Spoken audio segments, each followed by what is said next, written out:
30 to 40 member YouTubers వచ్చారు. కొంతమంది లైవ్లు పెట్టే వాళ్ళు ఉన్నారు.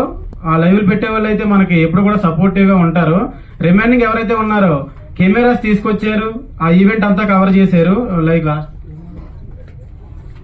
స్పార్క్ అనే మూవీ ఈవెంట్ కి వచ్చేసరికి మొత్తం అందరు కెమెరా తెచ్చి కవర్ చేసి ఇక్కడ షోయింగ్ చేసి అది కనీసం ఆ టీం కి సపోర్ట్ చేద్దాం, అది సోషల్ మీడియాలో వీడియోస్ వైరల్ అయితే 100 మంది చూస్తారు కదా అని అట్లీస్ట్ ఒక్క వీడియో కూడా అప్లోడ్ చేయలేదు.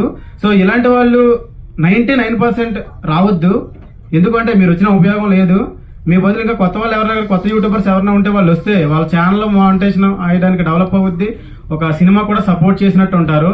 ఇంకా జనరల్ ఆడియన్స్ గురించి మాట్లాడుకుంటే, సో ఇక్కడ మేజర్ గా హీరోలు ఎవరు అంటే ఈ ఫ్లెక్స్ మీద ఉన్న వాళ్ళు, ఇప్పుడు దాకా స్టేజ్ ఎక్కి మాట్లాడిన వాళ్ళు కాదు, వీళ్ళందరినీ సపోర్ట్ చేయడానికి వచ్చిన మీరు. సో ఇక్కడికి వచ్చిన ప్రతి ఒక్కరు కూడా మేము పలానా ఈవెంట్, ఇక్కడ స్టార్ హీరోస్ లేనప్పటికీ ఈ ఈవెంట్ కి వస్తే మేము ఈవెంట్ కి వెళ్ళామని చెప్పి మీరు పబ్లిసిటీ చేస్తూ ఉన్నారు. లైక్ ఇప్పుడు ఈ విష్ణువర్ధన్ మూవీ ఉంది,